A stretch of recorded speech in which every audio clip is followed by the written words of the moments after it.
Thank you for joining Mistras Group conference call for its first quarter ended March 31st, 2020. My name is Gigi, and I'll be your event manager today. We'll be accepting questions after management's prepared remarks. Participating on the call for Mistras will be Dennis Bertolotti, the company's President and Chief Executive Officer, Ed Preisner, Executive Vice President, Chief Financial Officer and Treasurer, and John Walk, Senior Executive Vice President and Chief Operating Officer. I want to remind everyone that remarks made during this conference call will include forward-looking statements. The company's actual results could differ materially from those projected. Some of those factors that can cause actual results to differ are discussed in the company's most recent annual report on Form 10-K and other reports filed with the SEC. The discussion in this conference call will also include certain financial measures that were not prepared in accordance with U.S. GAAP. Reconciliation of these non-U.S. GAAP financial measures to the most directly comparable U.S. GAAP financial measures can be found in the tables contained in yesterday's press release and in the company's related current report on Form 8-K. These reports are available at the company's website in the Investors section and on the SEC's website. I will now turn the conference over to Dennis Bertolotti. Thank you, Gigi. Good morning, everyone. As with last quarter, let me first begin with some comments on the current state of the market and what we've seen so far, and briefly update you on the actions that Mistras has taken to keep our employees, customers, and partners safe while simultaneously mitigating these challenging conditions. First, let me say that I'm extremely proud of how our team has responded to current conditions. They have remained focused on the safety and well-being of our associates, clients, and partners. They are continuing to deliver outstanding services, which is helping our clients best manage through these unprecedented times, all the while positioning Mistras to emerge from this global pandemic stronger and better prepared to further our industry leadership. In the first quarter, we posted solid operating results, with revenues better than forecasted, and our asset-light business model is continuing to generate the positive cash flow for which we have become well known. We have achieved this despite a quarter that experienced the dual impacts of a weak energy market continuing from late last year and the global pandemic that began to take root towards the end of the first quarter. As it became clear that we were entering a period of incredible uncertainty, we took immediate action to adjust to these new realities. The immediate focus was on things that we could control, with our goal being to preserve and protect our reputation and to reinforce our position as our customers' preferred partner. So we doubled down our efforts to provide our customers with the high-quality service on which they have come to rely upon from Mistras. We found innovative new uses for our technology, Mistras Digital, to help customers lower their costs, and this is currently getting a high level of interest. We believe this dedication to the needs of our clients not only enhances our franchise today, but establishes a solid foundation on which to build upon the market's eventual recovery. At the same time, we took decisive actions in response to this new business environment. We have significantly reduced costs. We have cut CapEx in line with revenue expectations and are more effectively managing working capital to maintain and enhance our positive cash flow. We have accelerated some of the structural changes to improve margins while deploying technology to further improve productivity. I and other members of the executive team, along with nearly all salaried employees, have taken pay cuts, and our board has also foregone some of their compensation. Additionally, we have made adjustments to our variable headcount and broadly rationalized our assets to align with anticipated future levels of activity. We are taking these actions while maintaining our commitment to delivering superior services, which help our customers increase their efficiency, reduce their costs, and improve their outcomes. Consequently, we continue to forge ahead in areas that offer the greatest returns. For instance, customers are anxious to adapt digital technology that will help them improve efficiencies, as well as transition to more predictive solutions. In this respect, we continue to work with our customers to leverage our Mistras Digital solution that helps reduce non-productive time and improve labor and asset efficiency. Complementary to Mistras Digital is our industrial Internet of Things offerings, such as remote sensor monitoring, where we are having great success as our Mistras digital ruggedized tablets are that are revolutionizing field reporting. And we are seeing a steady increase in our mechanical work.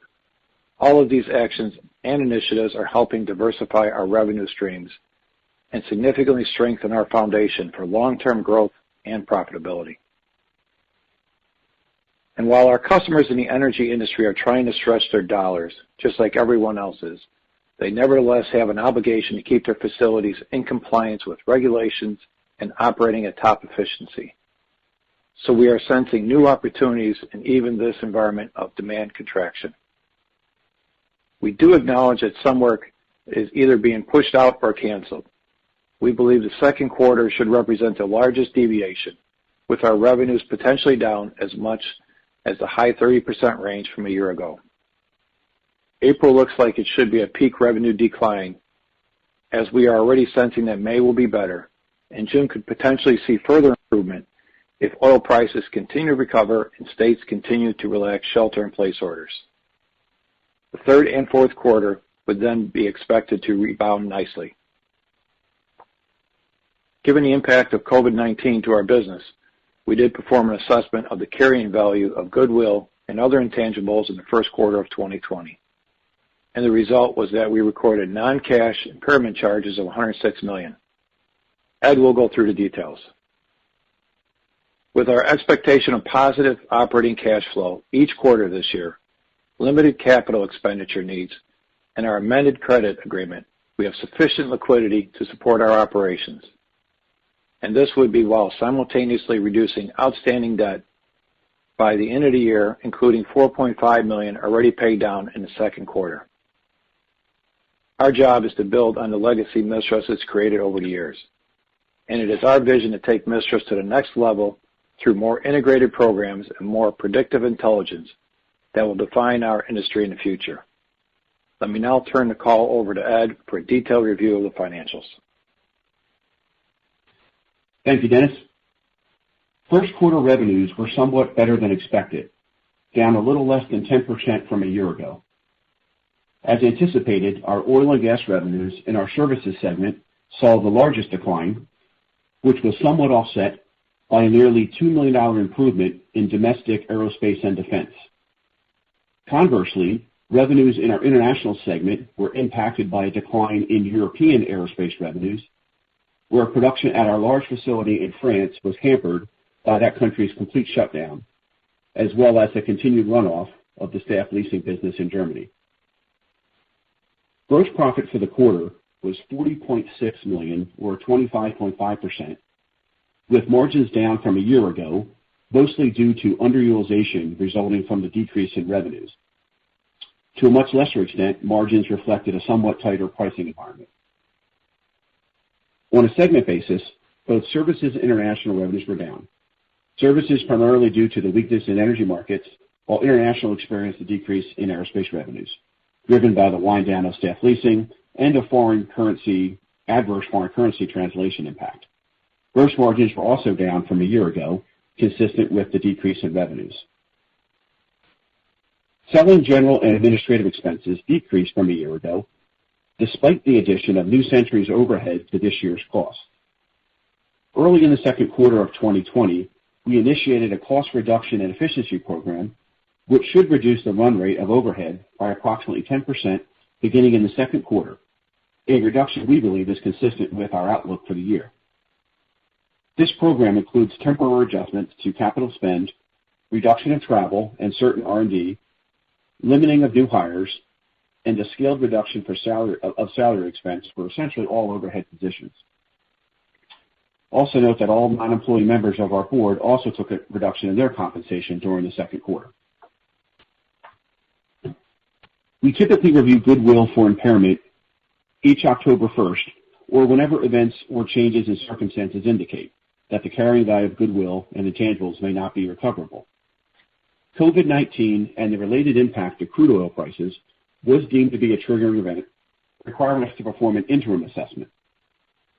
As a result, we recorded a non-cash charge of $106.1 million for impairments in the first quarter of 2020, comprised of $77.1 million related to goodwill and $29 million related to primarily intangible assets. On an after-tax basis, this was $92.1 million, or $3.18 per diluted share, exclusive of a 2 cents per diluted share benefit from other special items, or $3.16 per diluted share on a net basis for all special items. Although we were in compliance with our bank covenants as of March 31, 2020, we nevertheless executed an amendment effective May 15, 2020, to gain additional covenant flexibility. We maintained the remaining maturity of our existing credit agreement through December 2023, including a $93.75 million term loan, but we reduced our revolving credit line to a maximum of $175 million to save costs related to the unused commitment, while ensuring a sufficient level of liquidity to fund our business. We additionally maintain a $100 million uncommitted accordion within the amended credit agreement for potential expansion in the future. Our net debt, total debt less cash and cash equivalents, was $241 million at March 31, 2020, compared to $239.7 million at December 31, 2019. Gross debt increased by $3.3 million during the first quarter of 2020, from $254.7 million at the end of the year to $258 million at March 31, 2020. As Dennis mentioned, we have already paid down an additional $4.5 million of debt in the second quarter of 2020. Reiterating one of our key themes, our business has historically generated strong cash flow. In the first quarter of 2020, we further enhanced that reputation with cash from operating activities of $6.1 million. We did utilize a little over $4 million for capital expenditures in the first quarter, in line with our goal to reduce total CapEx this year from our typical run rate, in line with revenue expectations. We recorded a net loss of $98.5 million for the first quarter of 2020, compared with a net loss of $5.3 million in the prior year period, due primarily to the aforementioned non-cash impairment charges. But we did nevertheless generate adjusted EBITDA of $5.4 million for the second quarter of 2020. And our goal remains to maintain adjusted EBITDA as well as positive operating cash flow in each quarter of this year. Ongoing macro concerns attributable to the impact of COVID-19 coronavirus continue to put crude oil prices under intense pressure. Given the continuing economic uncertainty, we are not providing guidance for the full year 2020. We do anticipate revenues for the second quarter of 2020 to decrease up to a high 30% range from the prior year period level, although cash from operations and adjusted EBITDA are expected to remain positive.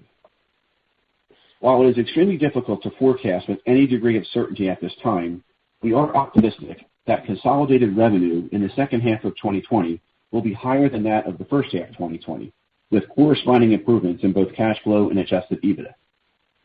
This outlook is contingent on continuing macroeconomic improvements, including stabilization in crude oil prices and the relaxing of certain stay-at-home mandates. We are confident in our sustainable business model, and we remain firmly committed to carrying out our strategy today and over the long term. And with that, I will now turn the call back over to Dennis. Thank you, Ed. Mistras is essential to global energy infrastructure as well as to the aerospace, alternative energy, and other industries. Whether at our facilities or those of our customers, our teams are hard at work ensuring the safety and security of valuable assets while observing today's coronavirus-inspired rules of engagement. We are far from out of the woods. We intend to keep a consistent eye on our expected revenues and be sure we match our resources accordingly. But crude oil prices have recently stabilized and are beginning to improve, and more states around the country are beginning to relax some stay-at-home restrictions. Conversations with our customers have become more constructive. These are all positive signs and much different than the signals we were hearing in mid to late March. Mistras intends to emerge from this pandemic stronger, determined, and prepared to capitalize on the opportunities which we believe exist within our industry. Customers know they can count on Mistras to be there when they need us. We have deep relationships built over years of dedicated service, delivering on time and on budget. And we are developing new age tools that customers know they're going to need as budgets shrink, and we all have to learn how to do more with less. We are excited about Mistras' future and are committed to our success. Our industry is under intense pressure to optimize the efficiency of their assets, and to continue to comply with increasingly complex safety, environmental, and other regulations. This is creating growing demand for our services. In the short run, that trend may be disrupted, but over the long term, we think these factors will drive growth in our markets, and we intend to outpace that growth. Our utmost concern remains safety of our employees, as well as those of our customers and the many other Mistras associates. Let me again state my deep appreciation for the hard work all the Mistras technicians and professionals are doing to keep our customers' assets safe while facing all the challenges they must endure to get the work done. Let me also commend all the administrative and management Mistras folks for finding a way to make this new normal work for us. Our focus on cash generation, collection, and normal administrative processes has not diminished one bit, and we are as strong and nimble as we ever have been.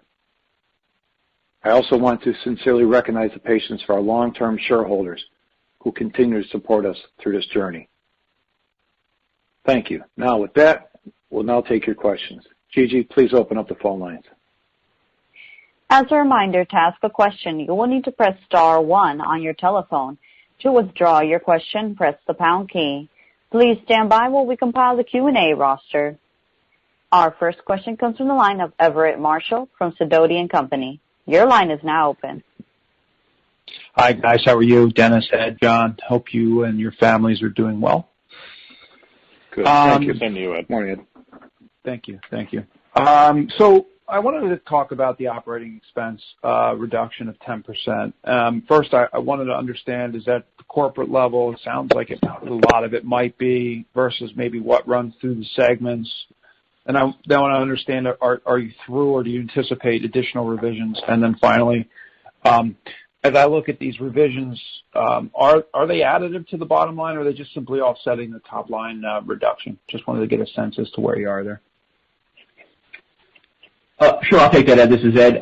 So that's total, that 10% run rate that we're referring to, that's total overhead savings. So, of course, that's referring to SG&A as well as the indirect overheads up in SG&A. It's about an equal number, actually. There's about as much of a fixed overheads up in SG&A as there is SG&A below. So it's spread across both of those. So it is a run rate. We did announce the nature of those charges earlier. It's salary reductions. It's combining facilities. It's lease savings. You name it. Some of that's temporary in the form of the salary reductions. Other is more permanent. But no, it is additive and incremental. CapEx is a big piece of that.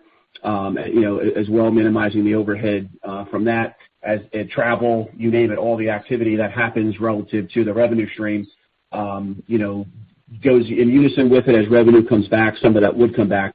But that is a run rate. It's virtually equally split between SG&A and the other piece up in the indirect COGS line is where you'll see that savings come through. We did mention earlier in the year we had some savings initially contemplated. We've doubled down on that to a higher level at this point, but you'll see it really hitting SG&A as well as up in the indirect COGS line. Got it. Understanding that maybe it's a difficult environment, especially just coming out of April, maybe the beginnings of May, but as you talk to customers, I'm wondering what they're telling you and give you an opportunity to kind of talk about maybe some direct conversations. But when I think about the embedded personnel that you have at the sites, I assume that the kind of order of progression would be emergency call-out work would probably come first. Secondly would be your embedded solutions or your embedded product, your embedded people in the facilities. And third, maybe project work. Where are you in the discussion? I'm assuming the call-out's probably pretty sound, but I wanted to get a sense of maybe how the embedded is working and then ultimately, your outlook for the project work. Thanks, Ed. I'll start. I'll probably let John add to my thoughts, but our projects have basically kept folks at every site. For the most part, we've had reductions of 0 to a large % of people due to the COVID. Our customers are trying to get the work done, but they're really reducing the amount of outside people that are coming in. They're reducing the amount of hours. So while we do have a large group of about 18% of our billable employees are on a furlough because of this, the other 80-some%, 2% are actually still out there doing work. They're just doing it at a much lower percentage of hours a week. Typically, you'd be working 6 or 7 days a week at 10 or 12-hour days, where now they're working 3 and 4 and sometimes 5 days at 8 or less, right? So the customers are all trying to get the work done. They've just kind of not been in a rush to get themselves offline and come back online, if that answers part of it. John, is there anything else you think you could add? Yeah, the other thing, Dennis, agree with everything you said, but it depends which continent you're on, too. So I think Dennis's comments ring true really everywhere. But, if I think about some of our shop-based businesses, we've been very steady on the shop-based businesses here in the United States and in Canada. But then again, in Europe, it's been spotty depending upon the degree to which countries shut in. So, for instance, in France, the shut-in was much more severe, throughout that whole economy. So only just now are we sort of getting some of those personnel back to speed. So it really depends, and it's a little bit choppy. Got it. And the final one for me is kind of future looking. When I think about your digital, and I think about maybe how that might impact a reduced staff across not just at Mistras, but at your customer level too, because of the efficiencies and the productivity enhancements it may bring. I want to get a sense as to, is the current environment helping your customers embrace this digital platform easier? And have you seen more implementation of the digital platform into your day-to-day work? So a couple things. Not even just the Mistras Digital, but we're getting a lot more inquiries about bridges and online monitoring of things of that. In one of our instances where we had the digital standing up already in a aggressive beta version, we started out small, but they added more people to it. One of our customers was working from home and made the comment that they've seen more data now than they usually see when they're at site trying to do it the old-fashioned way with paper and pen. So I think a lot of customers are doing what we're doing. They're working from home and trying to find ways to be more involved in the business and thinking about anything from online single points of data to multiple networks of data and everything else, and then these data gatherings at the Mistras Digital where you can go out and whatever you're doing, you get it by the end of the day. We've got turnarounds that are getting data in much quicker now as they're playing with this, but we haven't gotten turnarounds using it completely across the board. So we see signs that there's a lot of activity getting ready, thinking about it. It's just in this COVID environment, not a lot of people are ready to be able to get with IT and make all those things work together. John, any other thoughts? Yeah, thanks, Dennis. Agree with what you said. And Ed, it's a great question. It's something we're actually in discussions with several customers, precisely for the reasons that you described and for what Dennis just said. It's an opportunity to increase productivity, to either do an additional amount of work with the same size staff, or to reduce the size of the staff and do the same amount of work. But we see tremendous opportunities here, and we are in discussions with several customers to do precisely that, to bring them more productivity.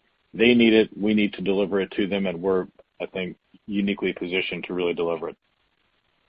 So I guess if there's silver lining in all of this, it may be assistance into your growth within digital. So good job, guys. I appreciate all the time, and thanks for the responses. Thanks, Ed. It's funny. We've been touting online for how long? It only took a global pandemic to get people to think about it, right? Have a great one. Thanks. Great. Thank you. Thank you.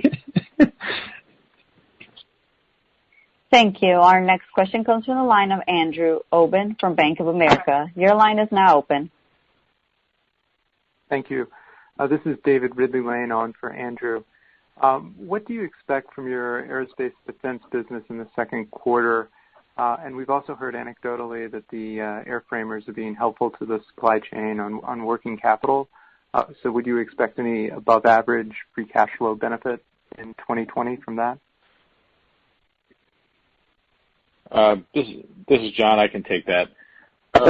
Good question. It's interesting. For instance, during the first quarter, our aerospace business held up remarkably well. It was just about even with last year, even as the effects of shutdowns were beginning to be felt. Aerospace for us is an essential business. It's deemed an essential business, and we as a service provider to that industry are deemed essential as well.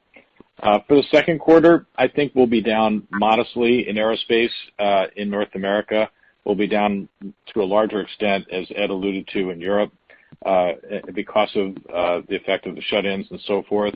But in general, the aerospace business is down by a lower percentage than we expect the company will be overall. In terms of a free cash flow benefit, I'm not aware of anything specific that we're expecting there, unless you are, Ed. No. And, other vendors in the oil and gas space have argued that refineries perhaps cut too deeply into maintenance spending back in 2015, 2016, and now have a more cautious stance around cutting those budgets now. Are you seeing any differences among your refinery clients versus how they acted in 2015? Thank you. Sure. This John, is John. I'll start with that. Go ahead. Yeah, absolutely. So back in 2015, 2016, I think that the decline in the price of oil caught everyone by surprise, and I don't know that. I think it was kind of a new playbook as customers and suppliers tried to grapple with that. This time around, we've seen this movie once or twice before, so I think that the effect, the impact has been much more coordinated. I think that scopes have been reduced because people just weren't out of their homes. They were literally at home, and they weren't at work. So scopes have necessarily come down. Certainly, we're expecting a bounce back in the second half from first half levels because of that impact. There has been work that has absolutely been deferred because of people not being on the job, and we do see that recovering somewhat. Yeah, David, it's Dennis. I'll add. When this first started, I don't remember the exact days, but everyone remembers the different days when they thought this was a real lock-in. I remember that one weekend, I spent the whole weekend talking to folks. We were getting letters together to let authorities, whoever that may have been, know that we were essential workers because we weren't sure if our employees were going to be even able to go out there and travel. There was all these internet rumors of the National Guard doing lockdowns at highways and all that. So I think initially John's right.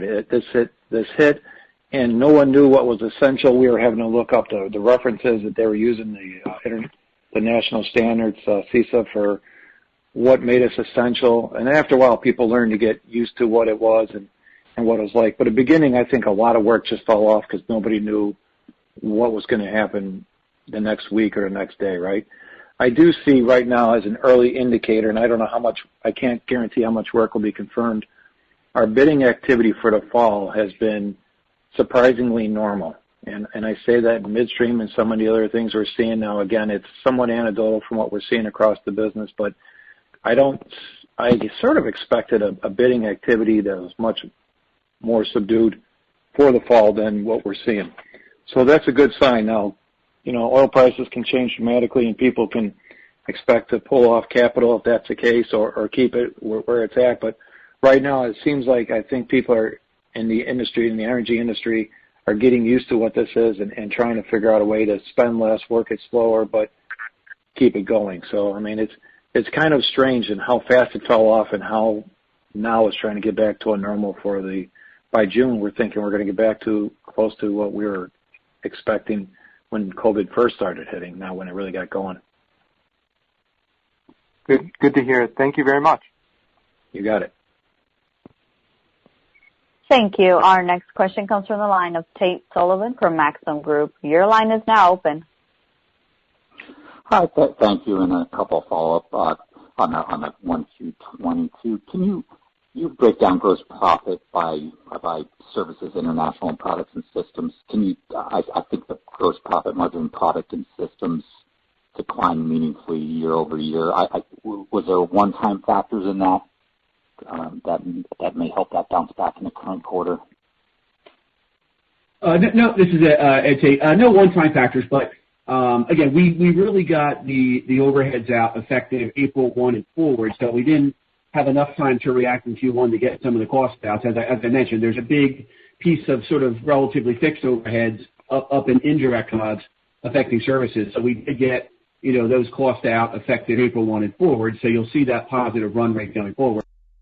Now that we've kind of scaled the overheads, to the revenue level, that there's a lagging effect of that where that wasn't quite in place for the first full Q1 entirely, whereas it is in place fully for Q2 and forward. Okay, thanks, Ed. And on that, on your earlier comment on 10% reduction in SG&A, can you give more background on arriving at the minimum EBITDA requirement for this current quarter? And does it come down to the confidence where a baseline can be based on where you cut costs already in the quarter in a period of limited visibility too? We began Q2 with the full run rate in place across the board. Again, it was delaying hirings, it was freezing merit increases, salary reductions, suspending the 401k match. There's obviously we're minimizing hours for the hourly technicians; their rates were not adjusted. So there's a whole series of things that were put in place, and of course we stress test the outlook, the forecast, to a low scenario as we went through the bank process. So yes, I'm very comfortable we hit that. At minimum hit the floor of the minimum EBITDA requirement because all those cost outs were in place beginning of Q2, and there's more levers to pull. We'll continue to sort of constantly recalibrate a cost structure of the company to the revenue at hand as we go forward in the year through the ebbs and the flows of the volume. But yeah, we believe the measures were fully in place for all of Q2 on the cost outside. Yeah, Tate, it's Dennis. We've been doing a lot. The salary reductions start at 2.5% for the lowest level, up to 45% for myself. And all that started essentially, I think, the first payroll of April. So like April, we caught maybe one day of March, but most of April. We've even gone back to our landlords and talking to our landlords at a lot of locations where we're getting some reductions, who are graciously taken off for the quarter, almost to the end of the year. We've gone back to our top 20 and top 30 spend in AP and looking at all of our costs for coming in and send them letters and asking for what they can do. So we're trying to do a lot of this, and most of it started close to April 1st, and some of it's been coming in now in May and such with the landlords and all that. So we're continuing to adjust to whatever we have to do to make this right. We're watching our revenue. We keep reforecasting all the time, making sure that the reforecast is as accurate as possible, and then looking at what resources and costs we have to do to match it up. Thanks, Dennis. And one more follow-up for me is, can you give some more comments on OnStream, where their exposure was when you bought it, and an update on the midstream market in Canada? COVID can impact different countries differently, so just can you give more comments on the midstream market currently as well, too, please? Yeah, sure. They, about 85% of their business was in Canada at the time we purchased the company.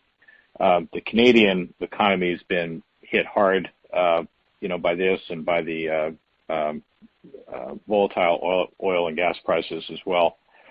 So the impacts on midstream companies, I think, are pretty well known.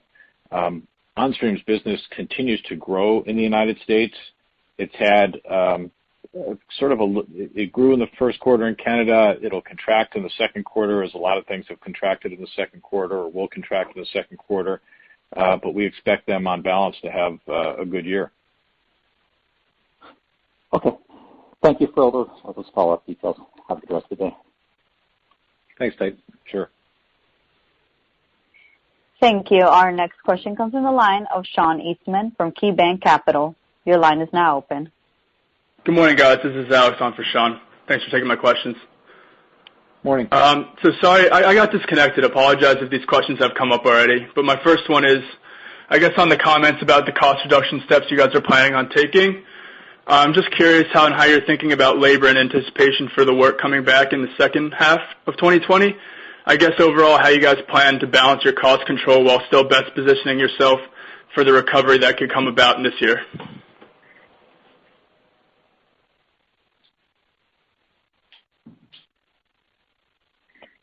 It's John. I'll take that. John? Okay. So from a labor perspective, we've let very, very few technicians leave the company. We've had extremely high retention of our technicians. Hours, of course, have been reduced as workloads have necessarily been reduced. And in some cases, some pay rates have been adjusted as well. But, what we expect for the second half is that as the workload comes back, which, we've got very good indications that it is, these people are still employees. They're raring to go. They're looking to get those hours and looking to get back on the job to the fullest extent possible. So we feel very good about our capability to deliver, to customer demand in the second half. Thank you. And then my next question, I just wanted to try to understand what you're seeing internationally versus domestically a little bit better. So it seems like the services segment in the U.S. held out a little bit better than international, and I know we talked about the France and aerospace last quarter with the headwind there. And then maybe just talking 3Q and on and assuming the continued relaxation of stay-at-home orders and oil prices stabilize, I just want to get a sense of which end markets or subsectors should recover relatively quickly and which ones might take a little bit longer to recover. Yeah, sure. It's John. I'll start. So oil and gas obviously has been the heaviest impacted in the end of first quarter and certainly in the second quarter. It's also the one that we think will ramp back up the quickest in the third quarter and beyond. And of course, with the oil price trending better too, as Dennis said in his comments, this morning it's up over $32 for WTI. That's a very good benchmark in terms of our customers' willingness and ability to resume normal activities, especially as that price continues to trend back up to where we would all expect it to be. Aerospace is a little bit of a tricky call. Certainly Boeing has had its challenges, with the 737 MAX program. That impacted us early in the start of the calendar year, but not to the extent that perhaps others might have expected because we have a pretty diverse portfolio within aerospace. Certainly for, Airbus has also had a number of cutbacks, and plane deliveries are expected to be lower. So I think that the aerospace sector will definitely snap back, but it may take some more time for it to reach pre-COVID levels. Thank you. Thank you. As a reminder, to ask a question, you will need to press star 1 on your telephone. To withdraw your question, press the pound key. Our next question comes from the line of Mitch Pinheiro from Sturdivant & Company. Your line is now open. Yeah, hi. Good morning. Hope everybody's well. Hello, Mitch. Most of my questions have been asked and answered, but I do have a couple to throw at you. One, in terms of your confidence level for the second half, what's that based on? Is there any, do you think about perhaps in the fall if there's a second wave, a second shutdown? Is that sort of factored into your thinking at all? But just curious, how you build your confidence for the second half. It's a great question, Mitch. It's Dennis here. We don't build our second half forecast with a huge increase in the barrel price, but at the same time, if it were to cave from the 30 back down to 20 or below or something like that, that could affect it. We're expecting it to be a $25, $30 or better barrel price. You hear about much better later in the year, but we think at this rate, like I was saying earlier, we're still seeing a lot of bidding activity, a lot of work. That means that the purchasing side of our customers are still saying put it out there. Doesn't mean that the capital may not get pulled back later, but right now we see it being out there. We see the customers still talking about a lot of this, although it's still dampened because of worrying about spacing and all the health risks that come with the virus out there. COVID's still going to have an effect on the second half because I don't see it being high density populations coming onto the refineries, working shoulder to shoulder and doing all those things like that. So I do think there's still going to be some effect on that. But as far as what we have is a barrel price is being steady. The expected, we believe that there could be some bounces here and there. We didn't build into another 50 statewide type of shelter-in-place scenario for sure. But we do think that, even if there is some small changes to the freedoms that some of these states are enjoying, we believe that our fall forecast is fairly close, within the realm of certainty at any time you're going to bid on something like this, right? But there's nothing out there that we need to happen that isn't going on now to make our fall look like it should be, I guess, is the short answer. Okay. And then, and within the energy segment, like how much of the business would you describe that's been lost here in the first half or anticipated, for the second quarter as well? How much of that is simply work that is deferred that's going to have to get made up within the next 6 to 12 months versus how much is lost sort of permanently? Any feel for that? It's John. Let me try. Well, first I'd say permanent is a long time. So I don't know that I'd say that work that was not performed, or is not being performed now in the second quarter is permanently lost. These are all facilities that have to be maintained, that have inspection requirements that are ongoing. So something that was deferred now is going to have to be done. The question is when and to what degree. And, pacing, as we've seen during the second quarter, during emergency situations, can be moved. And so for that reason, you always want to kind of gauge your response with that context in mind. You almost feel like you want to hedge your bets, even though you're not doing that. You're just trying to be cognizant of the fact that, schedules move all the time and for various reasons. But I think having said all that, our expectation is that, as we've said, is that the second half should be a decent second half. We see a pretty good rebound, certainly off of the second quarter levels. We originally came into the second quarter thinking it could have been a record second quarter for us, believe it or not. And, now, of course, it's going to be what it's going to be. But it does bode, for a good rebound in the second half at a minimum. Yeah, Mitch, I guess. And I guess one more. Yeah, go ahead. I'm sorry. I was just going to say, I think the work that was in the springtime, for the most part, got pushed to the fall. Could it get pushed again? Possibly, but more probably you might have some fall things, go further out each quarter. There was a smaller percent, probably less than 25% to be sure. I don't know if we categorize it, but it was a small percent that pushed out of the spring into 2021.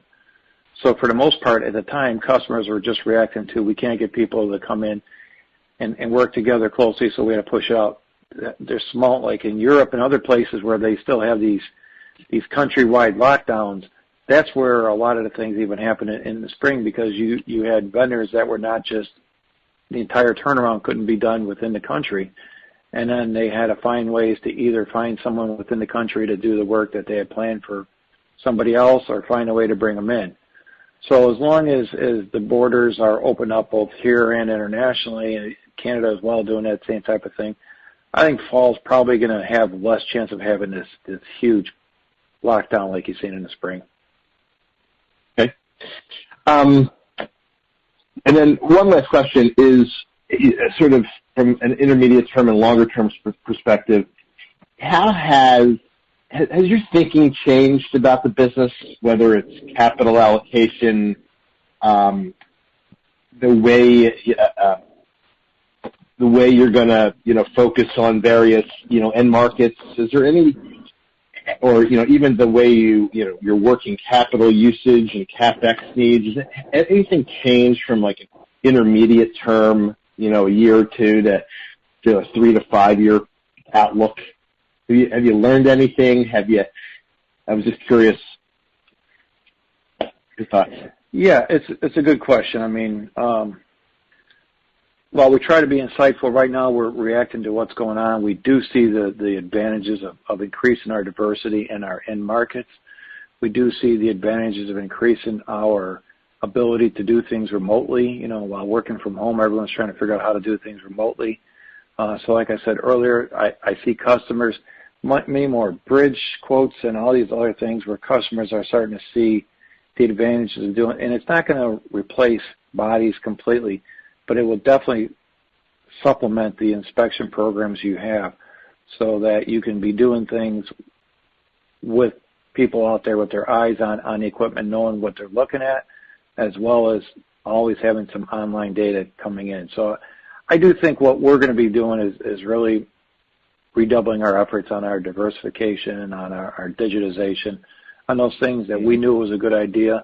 But I think what we're starting to realize now, when you see times like this and they create all this need for invention and innovation and other, it's going the way we were talking about. I think we got to start trying to push it, and I think customers will see it. So outside of that, capital and things like that, basically that's just every time we reforecast, we look at it and say, what do we have? We don't see anything different that the gas and oil market's going to need because of this, other than they're always going to need online, stable customers and vendors. And I'll tell you, you hear about all the possibilities of bankruptcies in the oil and gas space from the customers. The service folks are going to have that too. So there's probably going to be a lot of companies that are affected by this, and we see ourselves coming out the other side of this and being strong. And I think our customers are going to look at who's going to be a long-term vendor for them and what is the right way to go, price versus stability as well. So that might play into it as well. Okay. Thank you. That's all for me.